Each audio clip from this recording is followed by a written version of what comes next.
Power Rangers returning and back on Netflix?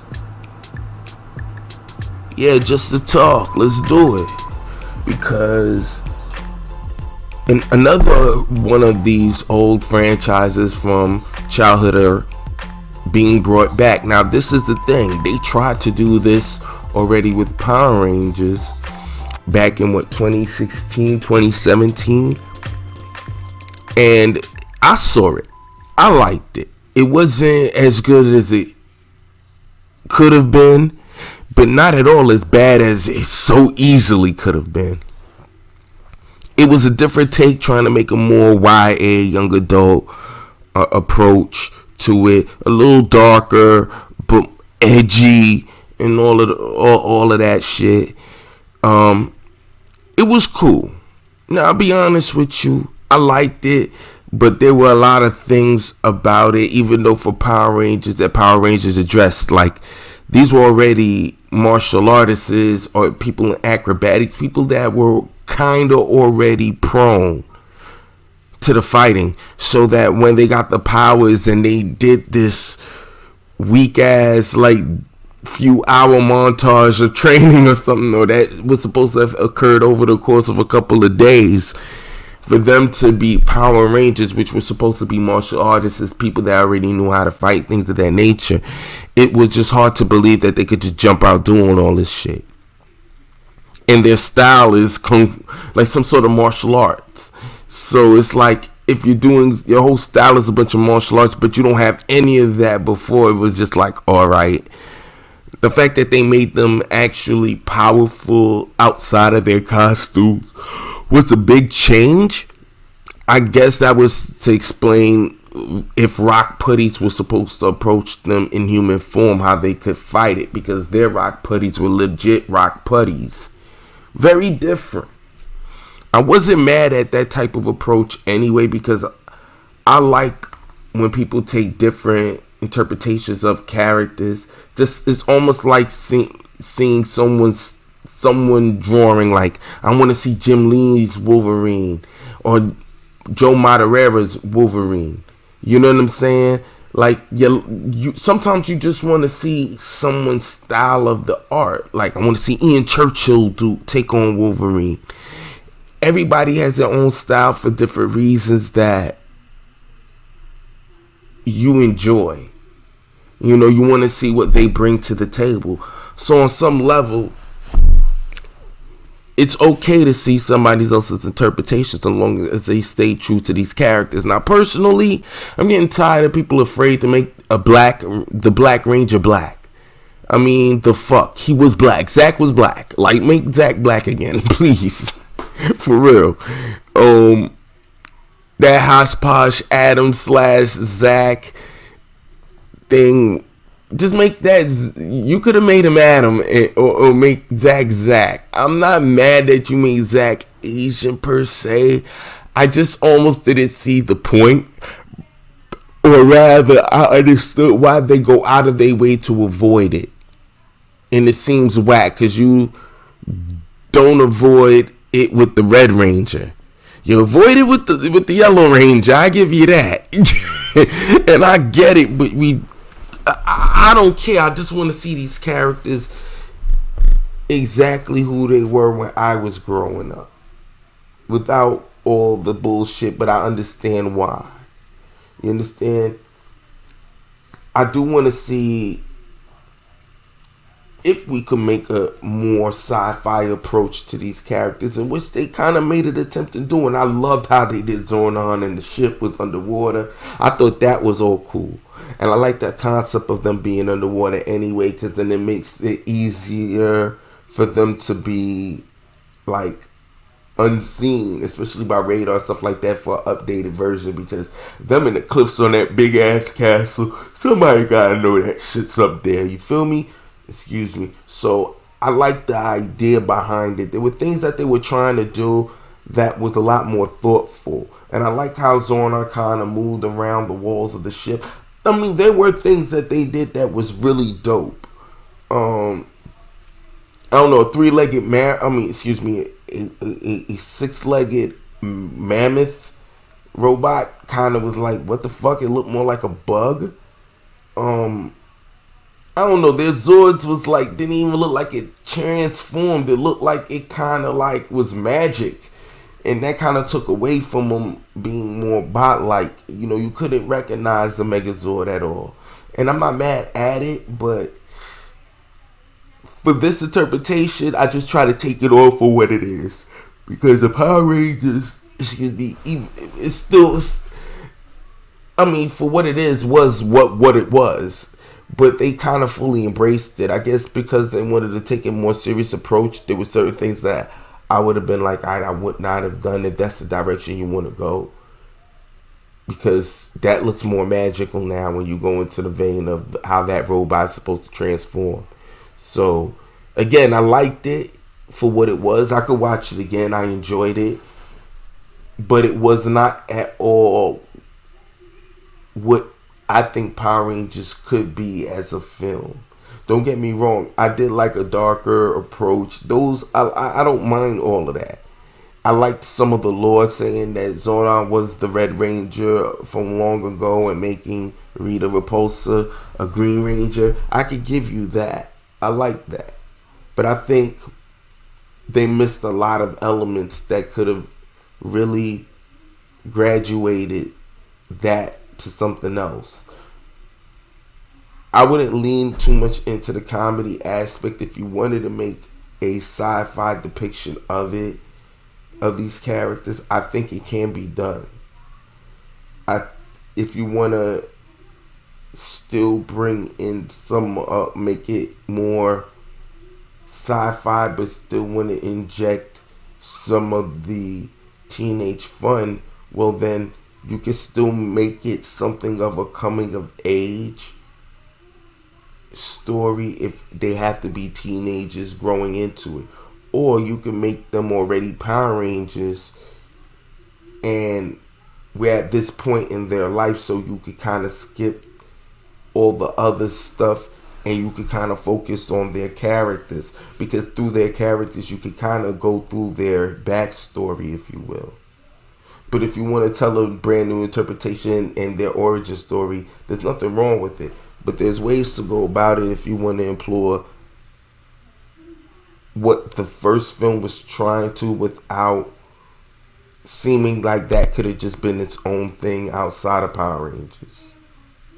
You could have called those the Guyvers with an S. I mean, like I said, there were things that they could have done. I think the things that kind of helped the most was Zordon.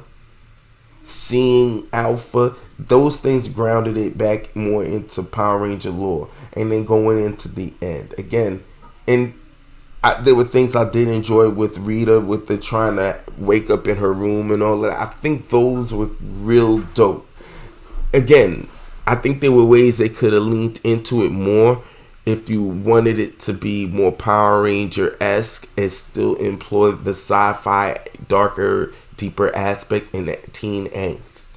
And I think there's a way you could have balanced that, because there's a lot of things that kids do go through as young adults, young kids, growing up, relationships, and you can focus on it so much more, the raw emotion of it, because kids are a lot more emotional because they don't have work, this, that, all these other things that have to make them so much tougher than not having to deal with raw emotions. You could have dealt with it. You know, I like the fact that all of them came with certain internal issues. This is what kids normally do. But I would have set that up, but not make it, but make it something that as the story is told, it comes out, instead of, you know, going out of your way to say these are their issues. You know what I'm saying? I think you could, not to say that they were bad at it. It's not like they beat you over the head in the original, in the updated film. It's just that looking back, because hindsight is 2020, these are the things that you can do to be a little bit more corrective, or just go balls to the walls with it. What I think is something that people could have looked more to than not is what they did with that YouTube Power Ranger trailer video that took place like with them as grown-ups. I mean, they had the Black Ranger as a coke fiend that taught fucking aerobics videos and was like a has-been, but he was also used as like like the enforcer for like I think other groups. Like these are Power Rangers broken and like in their middle ages and shit like that after a lot of shit has passed. And I think that was even more interesting because it almost makes you wonder what happened from that to that. And it still kind of, I don't know, for some reason it felt more Power Rangers like. And I guess because they were them in the future per se, so it didn't take away from all the things that have happened. And not to say that it was actually the same incarnation of the Power Rangers, because clearly these are not the actors that played them before. So it just opened it, I guess maybe it made you a little bit more attached to what they did before while showing them adult. It almost felt like they grown up with you. And now they're cursing and doing all this shit. It was almost reflective of the child that might have grown up watching it to where they are now in their life. And I think maybe that helped out a lot more as opposed to doing a reset and doing this young teen angst with all these, we're trying to hit all these check boxes now because representation is such a big thing. But I don't know. Like, I feel like there's ways you could actually do that and still be what it is, because Power Rangers are so expansive, and since you're dealing with alien characters, I think there are ways you could really do that and balance that all out and still bring the fun of it. You have to really look at it as Star Wars meets, like hentai, not hentai. Oh no, not that. Definitely not that. I'm saying it was Sentai shit with sci-fi elements, and you want a story like that's kind of close to like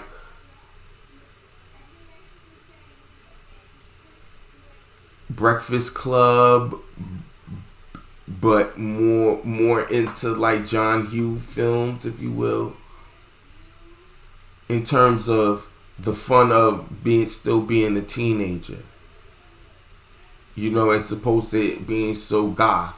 You could have balanced them all out, make one more this way, more that way, so you can actually have the different personalities of all, but set them in a real world setting where they come across some sci-fi elements, but you want to still bring adventure inject a lot of adventure to it, because Power Rangers is still is the adventure, the fight, the doing all of it. And I think there's ways you could have done that. Like, I feel like there's a clear way to do it. But don't get me wrong, I'm all for some darker interpretations and adult interpretations of these characters, full stop. But if you want to do business, you still want to inject a lot of the adventure that makes Power Rangers, because that's actually part of it as well.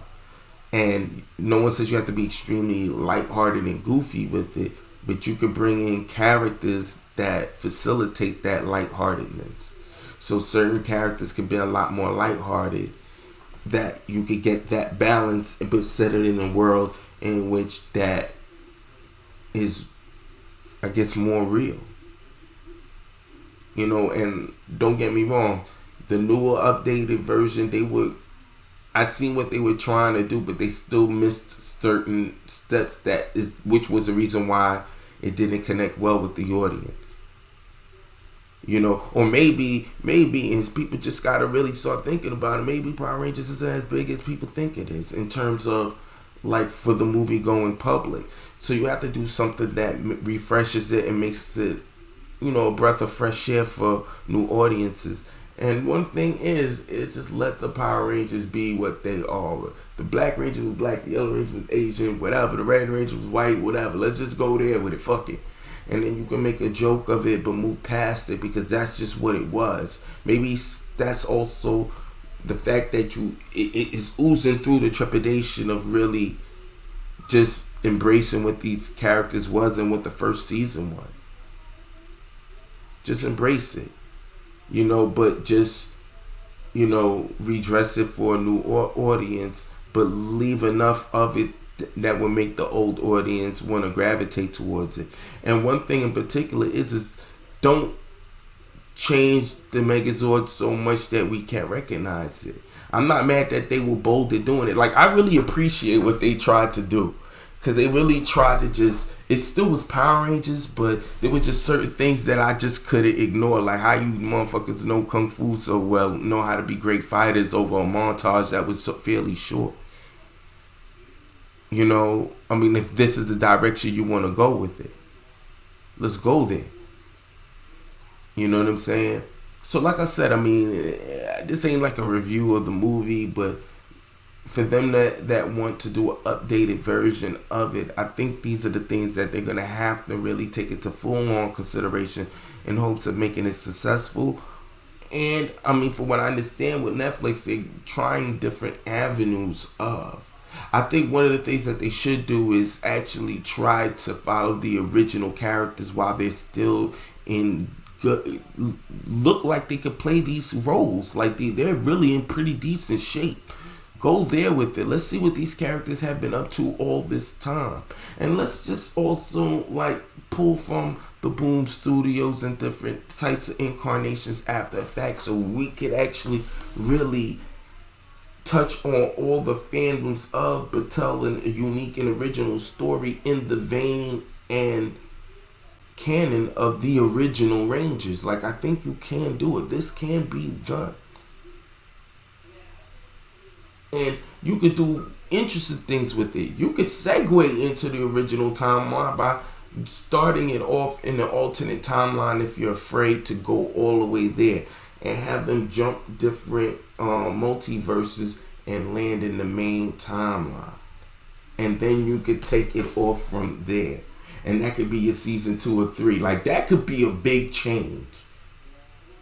And you can actually make the original cast be something completely different in this dystopian alternate version, where you could be very now you could go all the way around crazy with the storyline, because it doesn't matter at that point, but then crossing different multiverses till they land in the original timeline at the end of a season 2 or 3, or maybe even 1, after having so much fun with it.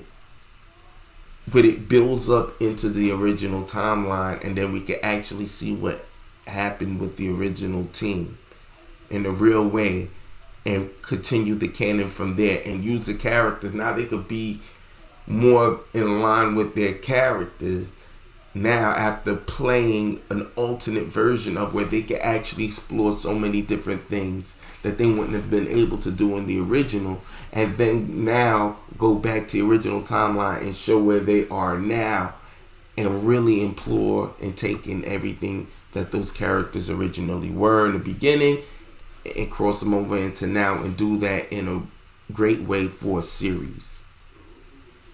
And if you want to do a movie, you could do a movie revamping the whole characters, but then you have to own the tone. If we're going to go more mature, go more mature.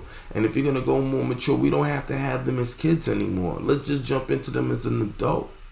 As adults, doing this already for a while. A year. And if you want, and you can have the best of both worlds. They're college age. But they've been doing it since they're junior year. Power Rangers. And maybe this builds them all the way up to getting their Zords for the first time. Let's say they never had Zords.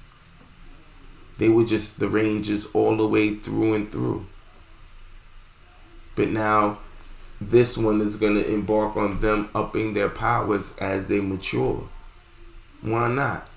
Tell a different story, so that you don't have to spend so much time focusing on the original story, of how they got it, their powers, and get right into it. And then maybe in a part 2 address that and tell 2 stories at the same time. Them in the past getting their powers and how it is relevant to this part 2. if you want to try something different and try to expand the story, expand the lore, open up the characters to doing something that we haven't seen done before. And I think that would be the maybe the change, the thing that is different that you've been wanting to do to take these characters to the next level. That being said, let me know what you guys think. Are you guys excited for what they're going to do on Netflix with the Power Rangers? Do you feel any kind of way that I do about it? I mean, I know that there's a big like fandom for it on the low or maybe on the surface. What do you think? Are you part of that fandom? Leave it in the comments below. Like, share, subscribe. See you next time, and as always, still have a better outro. Chill.